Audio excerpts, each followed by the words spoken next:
Hi guys, Wendy Day here. So I'm going to try something a little bit different today. Um, I'm taking this from my Instagram post in the middle of July, I think July 13th to be exact. I reposted something that Little Donald had posted. Little Donald is a rapper here in Atlanta that I work with. And he made a post that said majority of this Atlantic music stream scene is a scam. He said, find out who the real industry connects are and people who do good business before you work with them. And I reposted that, and 1,100 people viewed it. And more importantly, over 140 people commented. So that tells me that finding legitimate people to work with is challenging, because a lot of you basically said that. So one of the things that Donald said was find out who the solid artists with real relationships and a real platform. Find out who the real directors are. Find out who the DJs that really break records are. Find out who the honest managers are. Find out who isn't just chasing the cash. Find out who the good PRs and not the ones finessing you. Find out the real street teams. Find out before you start working. Do your research before you do business. Hashtag free game. I went through it, and I'm just trying to save up and coming artists. And I loved so much that he posted that I chose to repost it, and got so many comments like somebody, and I'm not going to embarrass anybody or give kudos to anybody, but somebody said New York City too. Somebody in Dallas said for real, for real. Somebody here in Atlanta said sad, but it's true. And then somebody commented on his post saying, very true, a guy tried to scam me using your name, actually. Too bad he wasn't as smart as he thought he was, laughing my ass off. Here's a DJ that says, damn, it's gotten really bad down there. And the thing is, it's so oversaturated here in Atlanta, and it's not just an Atlanta problem. I mean, there have been scammers in the music industry for the entire 27 years that I've been in the music industry. And while there are people here in the industry, not just Atlanta, but in the music industry, who are out and out just trying to finesse you and get you for your cash, there's also a lot of people in the music industry who think they can do the job, but they can't really. They believe that they can, and they may have done it part of the way for other people, so then they think that they can do, the entire job. Like, there's a lot of people who can help you sign up on ASCAP or BMI and get your sound exchange and help you get your copyrights.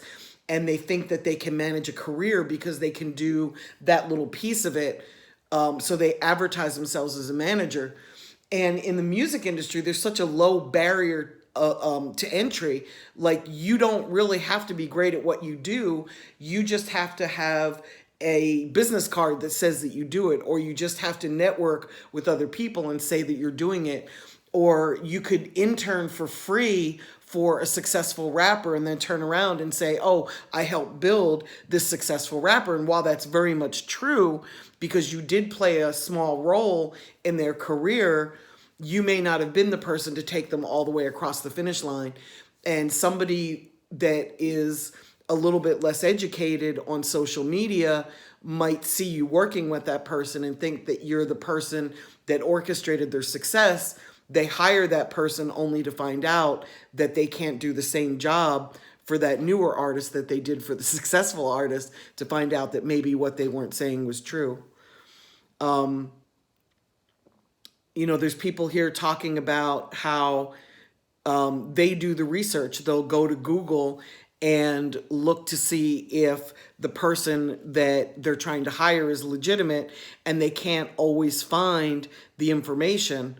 And Google's built on algorithms, so it's very difficult to find the pro and the con of somebody, to find out if somebody's legitimate. You're going to have to be somewhat entrenched in the music industry and turn to people like myself or people that already have some success and ask them, hey, what do you think of so-and-so? What do you think of this person? What do you think of that person?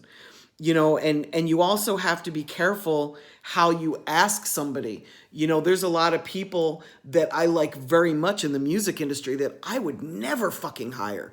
There's also people in the music industry that I can't stand. Like, I think they're incredible douchebags, but I would hire them in a minute to help with the project because they're good at what they do.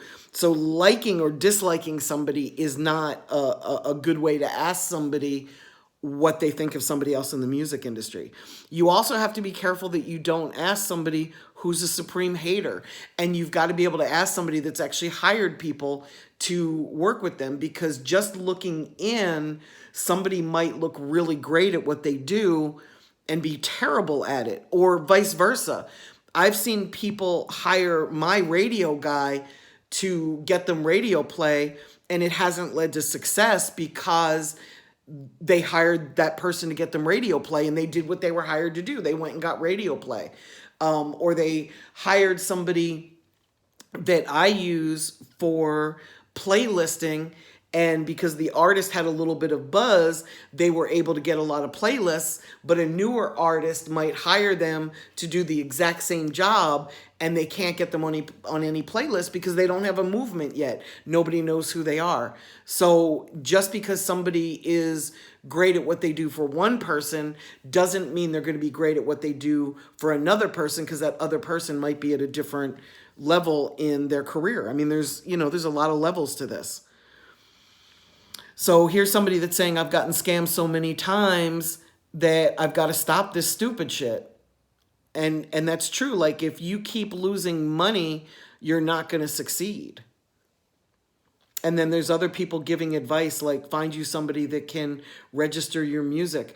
I've seen people hire a radio promotion person, but their music isn't even on BDS or Media Base yet to track it. So the radio guy has to go in and add it to make sure the music's getting tracked. Like, you've really got to learn how this works before you start hiring people that you think can help you, right? Here's somebody saying they have fake blogs they charge to add you to a worthless service, and it doesn't help. And that's true. Like, there's a lot of people out here that will charge you to pay for performances, and you might be past that stage in your career where a performance can help you, or you might not be at that stage yet where a performance can help you. You've really got to learn the steps and what works and what doesn't. Here's a DJ saying it's bigger than an Atlanta issue. This shit's so out of control. People have literally cried when I've helped them, and even questioned why I'd helped them because they've been screwed over so many times. I have found that to be true too. I've also found that people will come to me after they've lost a shit ton of money in the music business, and now they don't have the budget to be able to do what really needs to be done in order for them to have success. And it's so sad, because had they just done the proper research prior to hiring folks, they wouldn't be shit out of luck, And you got to be careful about hiring people on the internet, because there's so many companies today that know how to blow up their company on the internet, but they haven't really built success for any of the artists that are out here successfully, right? There's one PR firm that comes up all the time in my office about how people have hired them for anywhere from $5,000 a month to $30,000 a month, and they've gotten no successful placements at any of the blogs. But these folks still, when you Google, hip hop publicity, these folks are still coming in at the top of the Google list, because they've got great SEO, and they know how to place ads, and they know how to get their articles posted on other people's blogs, which are all the things to make the SEO happen. You can't just come to the internet and look for people that are successful at what they do. You've got to really be out there and interacting with people that are successfully doing this for a living to find out, like, who's great at what they do and who's not. So if you want to find this post and you want to go in and read some of the comments, my Instagram is @RapCoalition, and this was posted a couple weeks ago. It looks like July 13th, so you'll have to go back in my feed a bit to be able to read all the comments. Also, check out some of the statistics I have there. I know that I'm kind of a geek, but I do post a lot of research based on what works for other people and what doesn't, so that it's a starting place for you to learn. And I'm certainly not the end all be it. You've really got to go in and do the research. Like, this is not an easy industry to be part of. But I hope this is a good place for you to start. I hope this has been helpful. And thanks for tuning in. Peace.